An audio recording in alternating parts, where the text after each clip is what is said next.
നമസ്കാരം. തിരുവല്ല മീഡിയ വാർത്തകളിലേക്ക് സ്വാഗതം.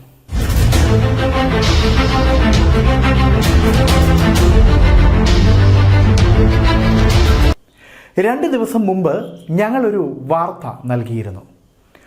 ഒരു കുഴി പോലും അടയ്ക്കാൻ കഴിവില്ലാത്ത ഗതികെട്ടവന്മാരാണോ ദൈവമേ തിരുവല്ല ഭരിക്കുന്നത് എന്നതായിരുന്നു ആ വാർത്ത.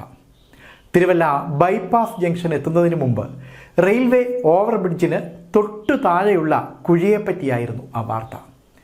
ആ കുഴിയിൽ വീണ് നടുവൊടിയാനായിരുന്നു യാത്രക്കാരുടെ വിധി. ആ വാർത്ത കൊടുക്കുമ്പോഴും അതൊന്ന് ശരിയാക്കുമെന്ന് ഞങ്ങൾ സ്വപ്നത്തിൽ പോലും പ്രതീക്ഷിച്ചിരുന്നില്ല. എന്നാൽ പ്രിയപ്പെട്ടവരെ, ആ അത്ഭുതം സംഭവിച്ചിരിക്കുകയാണ്. കൃത്യമായി പറഞ്ഞാൽ 2024 ഓഗസ്റ്റ് മാസം 30-ാം തീയതി 6:30-നും 7:30-നും മധ്യയുള്ള ശുഭമുഹൂർത്തത്തിൽ ആ കുഴി അടയ്ക്കപ്പെട്ടു.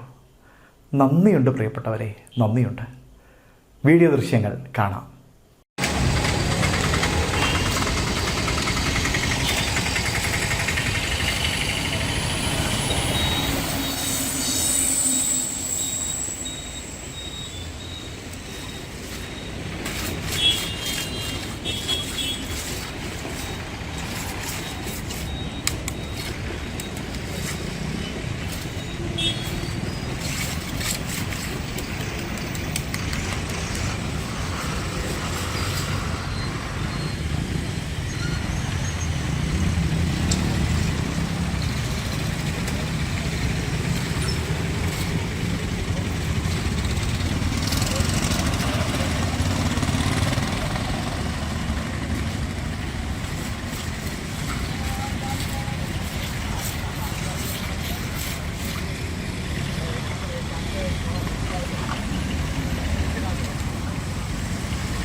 News desk Thiruvalla media.